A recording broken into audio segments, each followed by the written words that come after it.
Sugar check ಮಾಡೋಷ್ಟೊತ್ತಿಗೆ 480 ಇದೆ ನನಗೆ ಅಂದರು. ಆವಾಗ ಆ ಶುಗರ್ ಡಾಕ್ಟರ್ ಕರ್ಸ್ಕೊಂಡು ನಿಜ ಹೇಳ್ತೀನಿ, ನನಗೊಂಥರ ಸಂತಾಪ ಸೂಚಿಸ್ಬಿಟ್ರು. ಕಣ್ಣು ಹೋಗುತ್ತೆ, ಕಿಡ್ನಿ ಹೋಗುತ್ತೆ, ಹಾರ್ಟ್ ಹೋಗುತ್ತೆ, ಲಿವರ್ ಕೆಲಸ ಮಾಡಲ್ಲ, ಇದೆಲ್ಲ ಆಗೋಗುತ್ತೆ ಅಂದ್ರು. ಅರೆ ಇವೆಲ್ಲ ಹೋದ್ರ ಮೇಲೆ ನನ್ನ ಹತ್ರ ಅಂತಂದಿದ್ದೀರಿ. ನಾನು ಆಗಲೇ ಒಂದು 50-60% ನಾನು ಮಾನಸಿಕವಾಗಿ ನನ್ನ ಜೀವನ ಕಳ್ಕೊಂಡಿದ್ದೆ. ನಮ್ಮ ಅಪ್ಪರಿಗೆ ಅಮ್ಮರಿಗೆ ಹಿಂದೆ ಯಾರಿಗೂ ಶುಗರ್ ಏನೋ ಇರಲ್ಲ. ಹಿಂದಿದ್ದ ಇದು ಹೆಂಗೆ ಒಂದೇ ಸರಿಗೆ ಬಂದು ಆಕ್ರಮಿಸ್ಬಿಡ್ಬಿಡ್ತಿದ್ವು, ಎಲ್ಲೋ ಒಂದು ಕಡೆ ಮೋಸ ಆಗ್ತಾ ಇದೀವೇನೋ ಅಂತ ನನಗನ್ನಿಸ್ತು. ಆಮೇಲೆ ನಾನು ಅದ್ರ ಬಗ್ಗೆ ಸ್ಟಡಿ ಮಾಡಿದರೆ, ನೀವು ಭಾಳ ಕಮ್ಮಿ ಜನಸಂಖ್ಯೆ ಇರೋ ದೇಶದಲ್ಲಿ ಶುಗರ್ ಕಮ್ಮಿ. ಏನಕ್ಕೆ? ಅಲ್ಲಿ ಮಾತ್ರ ಹೆಚ್ಚಿಗೆ ಮಾರಕ್ಕಾಗಲ್ಲ. ಅವ್ರು ಏನು ಮಾಡ್ತಾರೆ ಅಂತೇಳಿ, ನಿಮ್ಗೊಂದು ಜ್ವರ ಬಂದರೆ ಎಷ್ಟು ದಿವಸ ಮಾತ್ರ ಕೊಡ್ಬೋದ್ರಿ? 1 ವಾರ ಮಾತ್ರ ಕೊಡ್ಬೋದು. ಅದಕ್ಕೆ ಏನು ಮಾಡಿದ್ರು ಅಂತೇಳಿ, ಶುಗರ್ ಕಾಯಿಲೆಗಳು ಬಂದಿದೆ ಅಂತೇಳಿ ನಿಮ್ಗೆ ಶುಗರ್ ಮಾತ್ರ ತಿನ್ಸಕ್ಕೆ ಹಿಡಿದ್ರೆ ನಿಮ್ಮ ಜೀವಮಾನ ಇಡೀ ಶುಗರ್ ಒಂದು ಪೇಷಂಟನ್ನು ನಿಮ್ಗೆ ಮಾರ್ಕೆಟಿಂಗ್ ಮಾಡ್ಕೊಂಡಂಗೆ. ಇನ್ನು ಮಾರಕ ಕಾಯಿಲೆಗಳು ಇದಾವಲ್ರಿ, ಇದಕ್ಕೆಲ್ಲ ಮೆಡಿಷನ್ಗಳು ಇಲ್ಲ. ಇವರೆಲ್ಲ ಸುಳ್ಳು ಹೇಳೋದು ಅಂತೇಳಿ ನೈಜವಾಗಿ ನಾನು ಹೆಂಗೆ ಹೇಳ್ತೀನಿ ಅಂತ ಹೇಳಿದ್ರೆ, ನಾನೇನು ಹೊಟ್ಟೆ ಕಿಚ್ಚಿಗೆ ಹೇಳೋದಲ್ಲ, ಕಣ್ಣೆರೆದಾಗ ಉದಾಹರಣೆಗಳನ್ನೇನೋ ನಿಮ್ಗೇನು ಹೇಳೋದು. ಸೊ ನಿಮ್ಮದು ಡಯಾಬಿಟೀಸ್ ತುಂಬ ಹೈ ಹೋಗಿತ್ತು, 400 ದಾಟಿತ್ತು ಅಂತ ಇತ್ತು. ಇವಾಗ ಭಾಳ ನಿಲ್ಲಾಗಿದೆ, ಅದು ಹೇಗದು? ಅದು ಡಯಾಬಿಟಿಕ್ ಶುಗರ್ ಕತೆ ಅದೇನು ಅಂತ ಹೇಳಿದ್ರೆ, ಇವರೇ ನಾನು ಈಗ ಒಂದು 5 ವರ್ಷಗಳ ಕೆಳಗೆ ಒಂದು ಸರಿ ಬಿದ್ದು ಏಟಾದಾಗ ಡಾಕ್ಟರ್ ಹತ್ರ ಹೋದ್ವಿ. ಡಾಕ್ಟರ್ ಹತ್ರ ಹೋದಾಗ ಏನಂದ್ರು, ಒಂದು ಗಾಯ ಆಗಿತ್ತು ಬೈಕಲ್ಲಿ ಬಿದ್ದಾಗ.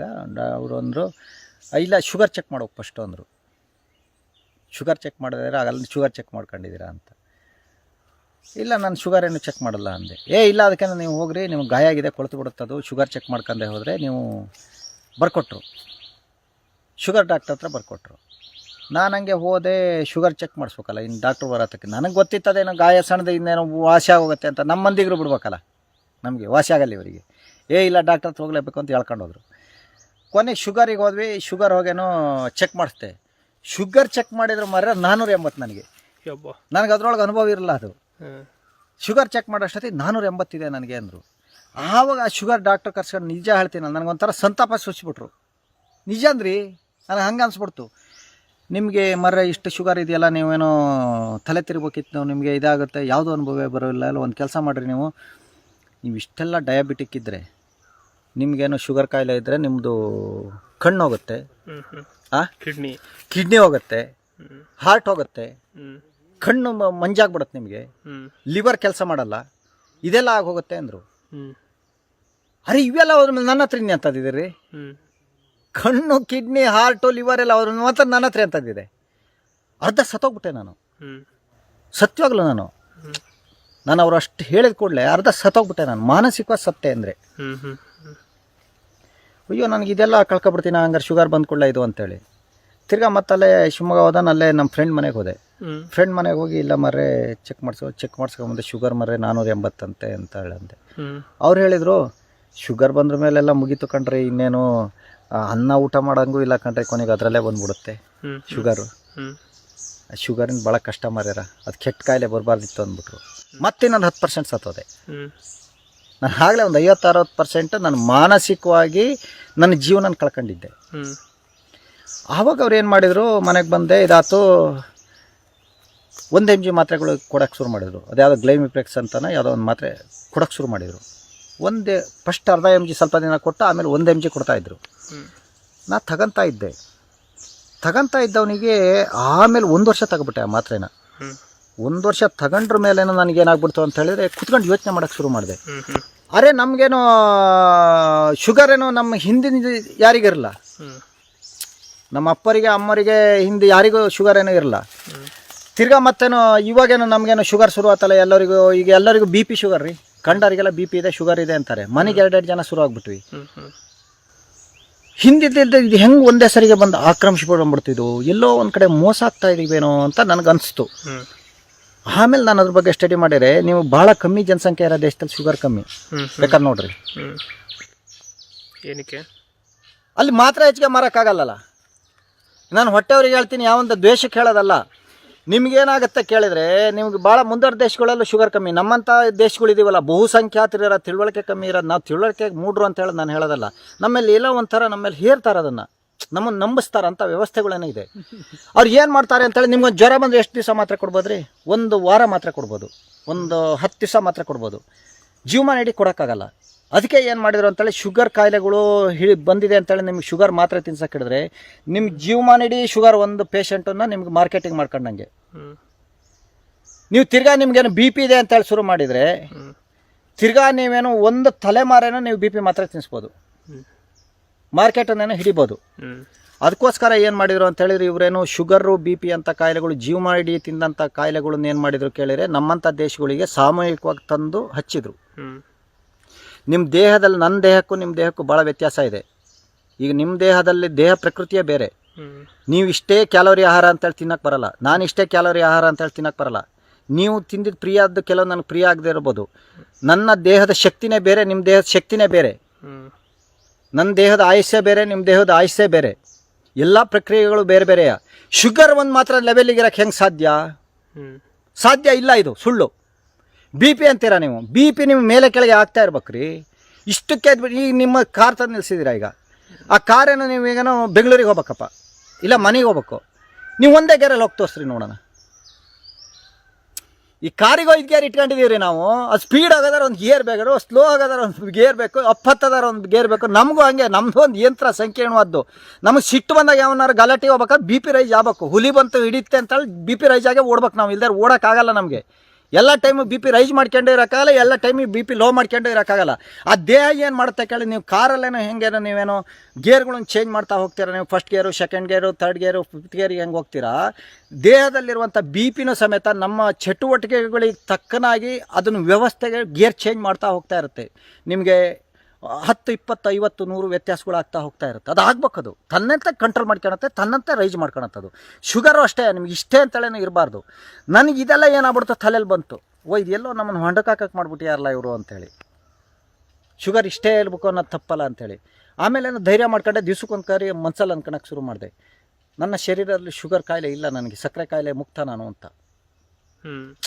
ನಾನು ದಿನ ಒಂದು ಸರಿ ನಾನು ಧ್ಯಾನ ಇದನ್ನು ಮಾಡಿದಾಗ ನಾನು ಅನ್ಕೊಂತೀನಿ ನನಗೆ ಯಾವುದೇ ಕಾಯಿಲೆಗಳಿಲ್ಲ ನನ್ನ ಶರೀರದಲ್ಲಿ ಅಂತ. ನಿಮ್ಮ ಮನಸ್ಸಿಗೆ ಅನ್ಕೋಬೇಕು ಅದನ್ನು. ಆ ಮನಸ್ಸು ದೃಢವಾಗಿ ನಂಬಬೇಕು. ನಿಮ್ಮ ಮನಸ್ಸು ನಂಬಿದಾಗ ನಿಮ್ಮ ಮನಸ್ಸೇ ನಿಮ್ಮ ಅಷ್ಟು ಶರೀರದ ಮೇಲೇನೂ ಪ್ರಭಾವ ಬೀರೋದು. ತನ್ನಿಂದ ತಾನೇ ವಾಸಿ ಆಗುತ್ತದು. ನನಗೀಗ ಶುಗರ್ ಏನೂ ಇಲ್ಲ ನೋಡಿ. ಮೊನ್ನೆ ಚಾಕುನಲ್ಲೇನು ಕೈ ಕೊಯ್ಕೊಂಡೆ, ಇದು ಇಷ್ಟೇನು ಕೈ ಕೊಯ್ಕೊಂಡು ಅದ್ಕೊಳ್ಳೆ ಹೇಳಿದ್ರು, ಮರ ನೀನು ನಮ್ಮ ಮನೆಯಲ್ಲೇ ಹೇಳಿದ್ರು, ಮರ ಶುಗರ್ ಚೆಕ್ ಮಾಡಿದೆ ಭಾಳ ವರ್ಷಗಟ್ಟಲೆ ಇಷ್ಟೇನು ಕೊಯ್ಕೊಂಡೆ ನೋಡ್ರಿ. ಇಷ್ಟು ಚಾಕುನಲ್ಲಿ ಹೆಚ್ಚಾಗ್ಬಿಡ್ತು, ಕಸಿ ಕಟ್ತಾ ಇದ್ದೆ ಹೆಚ್ಚಾಗ್ಬಿಡ್ತು. ನಮ್ಮ ಮನೆಯಲ್ಲೇ ಹೇಳಿದ್ರೆ ವರ್ಷಗಟ್ಟಲೆ ನೀನೇನೋ ಶುಗರ್ ಚೆಕ್ ಮಾಡಲಿಲ್ಲ, ಕೈ ಕೊಳ್ತೋಗ್ಬಿಡುತ್ತೆ, ಅದೇನು ಉಳಿತದೆ, ಚೆಕ್ ಮಾಡಿಸ್ಕೊಬರ್ಬೇಕು, ಸುಮ್ಮನೆ ಹುಡುಗಾಟ ಆಡ್ತೀರಾ ಅಂತ. ಕೊನೆ ತಿರ್ಗಾ ಹೋಗೇನೋ ತಗೊಂಡಾಗೇನೋ ಚೆಕ್ ಮಾಡಿಸ್ತೀವಿ, ನನ್ನ ಶುಗರ್ ಇರೋದೇ 160. ಪಥ್ಯ ಏನಿಲ್ಲ, ಪಥ್ಯನ ಶರೀರ ತನ ಬೇಕಾದ ಪಥ್ಯನ ಅದೇ ಮಾಡುತ್ತೆ. ನೀವು ಜ್ವರ ಬಂದ ಆಹಾರ ಜಾಸ್ತಿ ತಿನ್ನಕ್ಕಾಗಲ್ಲ ಅಂದ್ರೆ ಬಾಯಿ ಕಹಿ ಆಗುತ್ತೆ, ಯಾವ ಆಹಾರನೂ ಸೇರಲ್ಲ ನಿಮಗೆ. ನಿಮ್ಗೆ ಜ್ವರ ಬರುತ್ತಲ್ರಿ, ಅವಾಗೇನೋ ನನಗೆ ಆಹಾರ ಶರೀರಕ್ಕೆ ಅಷ್ಟು ಬೇಡ ಅಂದಾಗ ನಿಮ್ ಬಾಯಿ ಕಹಿ ಆಗುತ್ತೆ, ನಿಮ್ಗೆ ತಿನ್ನಕ್ಕಾಗಲ್ಲ. ಅದು ಜ್ವರ ಬಂದ ಬಾಯಿ ಕಹಿ ಆಗೋದು ಎಷ್ಟೋ ಜನ ಅದೊಂದು ರೋಗ ಅಲ್ಲ, ಅದು ಅಷ್ಟು ಶರೀರಕ್ಕೆ ಅವಾಗ ಜೀರ್ಣ ಮಾಡ್ಕೊಳ್ಳೋಷ್ಟು ಅಷ್ಟು ತಗೊಳಕ್ ಸಾಧ್ಯತೆಗಳು ಇರೋದಿಲ್ಲ. ರೆಸ್ಟ್ ಬೇಕು ಅವಾಗ ಆಹಾರನ ತಿನ್ನಕ್ಕೇನು ಬಿಡೋದಿಲ್ಲ ಅದು. ನೀವು ಬಿ ಪಿ ಶುಗರ್ ಎಲ್ಲ ಜೀವಿಲು ಇಷ್ಟೇ ಅಂತ ಹೇಳಿ ಇರೋಕ್ಕಲ್ಲ. ನಿಮ್ಮ ಕಾರಿಗೆ ಹೆಂಗೆ ಗೇರ್ಗಳಿದಾವೋ ನಾವು ತಯಾರು ಮಾಡಿದ್ವಿ ಎಲ್ಲ ವ್ಯವಸ್ಥೆಗಳು ಮೇಲೂ ಕೆಳಗೂ ಮಾಡಲೇಬೇಕಿಲ್ಲ, ನೆಡ್ಸ್ಕೊಂಡು ಹೋಗಕ್ಕೆ ಬರಲ್ಲ. ಪ್ರಕೃತಿ ತಯಾರು ಮಾಡಿದಂಥ ಎಲ್ಲ ಜೀವಿಗಳಲ್ಲೂ ಇದು ನಮ್ಮ ಸಂಕೀರ್ಣವಾದಂಥ ಯಂತ್ರ. ನಮ್ಮ ಯಂತ್ರ ಚೆಕ್ ಮಾಡಕ್ಕೆ ನಾನು ನೈಜವಾಗಿ ನಿಮ್ಗೆ ಹೇಳ್ತೀನಲ್ರಿ, ನಮ್ಮ ಯಂತ್ರ ನಿಮ್ಗೇನೋ ಆಗಿದೆ ಅಂತೇಳಿ ನಾವು ಚೆಕ್ ಮಾಡ್ತೀವಲ್ರಿ, ನಮ್ಮ ಯಂತ್ರ ಬಹಳ ಸಂಕೀರ್ಣವಾದ ಯಂತ್ರ. ಇದು ಹೆಂಗೆ ಗೊತ್ತಾ ನಿಮಗೆ, ಯಾವ ಥರ ಕ್ರಿಯೆ ಮಾಡುತ್ತೆ ಅಂತ ಹೇಳಿದ್ರೆ ನಿಮಗೆ ಅಲ್ಲೊಂದೇನೋ ಹಾವೇನೋ ಕಾಣುತ್ತೆ, ಹೌದಂದ್ರಿ. ಹಾವು ಕಂಡುಕೊಳ್ಳೆ ನಿಮ್ಗೆ ಏನಾಗುತ್ತೆ ಅಂತ ಹೇಳಿದ್ರೆ ಆ ಹಾವನ್ನೇನು ನೋಡ್ಬಿಟ್ಟು ಕಣ್ಣು ನೋಡಿ ಹೇಳುತ್ತೆ, ಕಣ್ಣು ನೋಡಿ ಮೆದ್ಲಿಗೆ ಕಳಿಸ್ಬಿಟ್ಟು ಮೆದುಳು ನಿಮಗೆ ಕಾಲಿಗೆ ಸಂದೇಶ ಕೊಟ್ಬಿಟ್ಟು ಟಕ್ಕಂತ ವಾಪಸ್. ಅದು ಎಷ್ಟು ಸ್ಪೀಡಲ್ಲಿ ಆಗಿರತ್ತೆ ರೀ, ಆ ಸ್ಪೀಡ್ ಇಂಜನ್ ನಮ್ಮ ಹತ್ರ ಯಾವ್ದಾರು ಇದಾವನ್ರಿ. ಈಗ ಹೆಂಗೆ ಗೊತ್ತಾ ನಿಮ್ಗೆ ಈ ಚೆಕ್ ಮಾಡೋದೆಲ್ಲ ಇದೆಯಲ್ಲ, ನಿಮಗೆ ಸಣ್ಣದೊಂದು ಇರುವೆ ಕಡಿದ್ರೆ ನಿಮ್ಗೇನು ಗೊತ್ತಾಗಲ್ಲನ್ರಿ. ನಿಮ್ಗೆ ಸಣ್ಣದೊಂದು ಚೂಚಿರ್ ಗೊತ್ತಾಗಲ್ಲನ್ರಿ. ಇದೆಲ್ಲ ಇಷ್ಟು ಸಣ್ಣದು ಗೊತ್ತಾಗುತ್ತೆ ಅಂತ ನಿಮ್ಗೆ ಮಾರಕ ಕಾಯಿಲೆ ಬಂದಾಗ ತನ್ನಿಂದ ತಾನೇ ಅದು ನಮ್ಮ ದೇಹನೇ ಟೆಸ್ಟ್ ಮಾಡಿ ಹೇಳ್ಬೇಕು, ನಿನ್ಗೆ ಸರಿ ಇಲ್ಲ ಅಂತ. ಆಯಾಸಗಳಾಗುತ್ತೆ, ಹೊಟ್ಟೆ ನೋವು ಬರುತ್ತೆ, ಇನ್ನೊಂದು ಬರುತ್ತೆ, ಅದು ಟೆಸ್ಟ್ ಮಾಡೋದು ಹೇಳ್ತಾ ಇರುತ್ತೆ.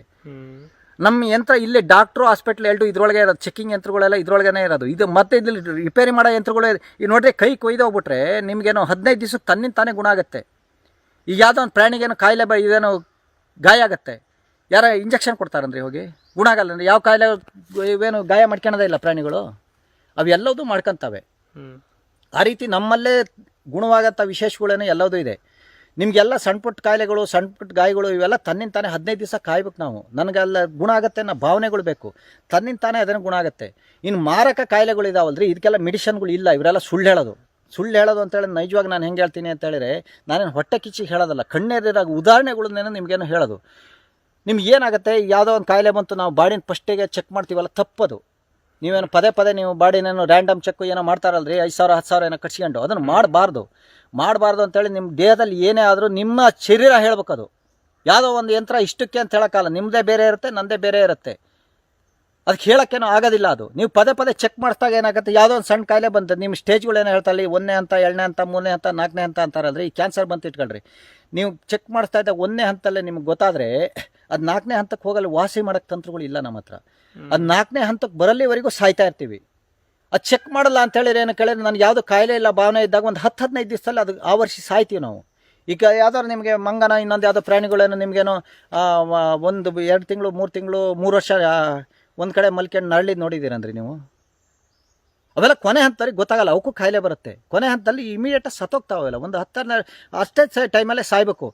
ನಾವೇನು ಮಾಡಿದ್ವಿ, ಇವನ್ನೆಲ್ಲ ಚೆಕ್ ಮಾಡೋಕೆ ಹಿಡಿದು ನಾವು ಇದಕ್ಕೆಲ್ಲ ಮೆಡಿಸಿನ್ ಕಂಡಿಡ್ಕೊಂಡ್ವಿ ಅಂತೇಳಿ ಏನು ಮಾಡ್ಕೊಂಡ್ವಿ ಅಂತ ಹೇಳಿದ್ರೆ, ದೀರ್ಘಾವಧಿ ಸಾವು ಅಂತ ಅನ್ಕೊಂಡ್ವಿ. 3 ದಿವಸ ಸಾಯೋದು, 330 ದಿವಸ ನಿಮಗೆ 300 ದಿವಸ ಸಾವಿತ್ತು ಅನ್ಕೊಂಡ್ವಿ. ಮತ್ತೆ ನೀವು ಅವಿತಿದ್ದು ಇಲ್ಲ ಅಂತ ನಾನು ಹೆಂಗೆ ಹೇಳ್ತೀನಿ ಕೇಳ್ರಿ. ನನ್ನ ಕಣ್ಣೆದುರಿಗೆ ನಿಮ್ಗೆ ಉದಾಹರಣೆ ಇದ್ದಾವೆ ನೋಡ್ರಿ. ಸುಷ್ಮಾ ಸ್ವರಾಜ್ ಸತ್ತೋದ್ರು, ಅರುಣ್ ಜೇಟ್ಲಿ ಸತ್ತೋದ್ರು, ಅನಂತ್ ಕುಮಾರ್ ಇತ್ತೀಚಿನ ಉದಾಹರಣೆಗಳು. ಇವರಿಗೆಲ್ಲ ಕಾಯಿಲೆಗಳಿಗೆ ಗುಣಪಡಿಸೋದಾಗಿದ್ದಾರೆ. ನಮ್ಮನ್ನು ಆಳೋರವರು ಬಹಳ ಬುದ್ಧಿವಂತರು, ಭಾಳಷ್ಟು ವ್ಯವಸ್ಥೆಗಳನ್ನು ಹೊಂದೋರು. ಅವ್ರಿಗೆ ಎಲ್ಲದನ್ನು ಪಡೆಯೋಕ್ಕೆ ಸಾಧ್ಯತೆಗಳಿತ್ತು. ಅವರೆಲ್ಲ ಬದುಕಿಸ್ಬೇಕಿತ್ತಲ್ಲ, ಅವರೆಲ್ಲ ಬದುಕುಳಿಬೇಕಿತ್ತಲ್ಲ ಅಲ್ವಾ? ಅವ್ರು ಯಾಕೆ ಸಾವಿಗೇನು ಶರಣಾದರು? ನೈಜವಾಗಿದ್ದೀರಿ ಇರ್ಬೇಕಿತ್ತಲ್ಲ. ಕರೆಕ್ಟ್. ಇನ್ನು ನನಗೇನು ಕಂಡಿಡ್ಕೊಳಕ್ಕಾಗಲ್ರಿ, ನಾನೆಲ್ಲ ಕಾಡು ಮನುಷ್ಯ, ನನಗೇನು ಕಂಡಿಡ್ಕೊಳಕ್ಕಾಗತ್ತೆ? ಹೋಲಿ ಹಾಳ ಹೋಗಲಿ. ಅವ್ರು ಕಂಡಿಡ್ಕೋಬೇಕಿತ್ತಲ್ರಿ, ಅವ್ರಿಗೆ ಕಂಡಿಡಿಯಾರು ಇರಲ್ಲ ಅಂದ್ರಿ. ಇವೆಲ್ಲ ಎಲ್ಲೋ ಒಂದು ಹಂತಲ್ಲಿ ನಾವು ನೈಜವಾಗಿ ಕಣ್ಣೀರಿಗೆ ಕಾಣೋ ಚಿತ್ರಣಗಳು. ಇವನ್ನೆಲ್ಲ ನಾವೇನೋ ಸರಿಪಡಿಸ್ತೀವಿ ಅನ್ನೋ ಭ್ರಾಂತಿನಲ್ಲಿ ನಾವೇನೋ ಇದೀವಿ ಬಿಟ್ಟರೆ, ಆ ಭ್ರಾಂತಿಯಿಂದ ಹೊರಗೆ ಬಂದರೆ ಎಲ್ಲ ಒಂಥರ ನಾವು ಸುಖವಾದ ಜೀವನ ನಡೆಸ್ಬೋದೇನೋ ಅನಿಸುತ್ತೆ. ನಮ್ಮ ಪ್ರಾಣಿಗಳು ಯಾವುದೋ ಆ ಥರದ ಜೀವನ ನಡೆಸ್ತಾ ಇರಲ್ಲ, ನಮ್ಮ ಥರದ ಜೀವನ ನಡೆಸ್ತಾ ಇಲ್ಲ. ಉದ್ದು ಜೀವನಯ್ಯ. ಈ ಸತ್ಯನ ಸುಳ್ಳು ನೀವು ಯೋಚನೆ ಮಾಡಿ, ಗೊತ್ತಾಗತ್ತೆ ನಿಮಗೆ.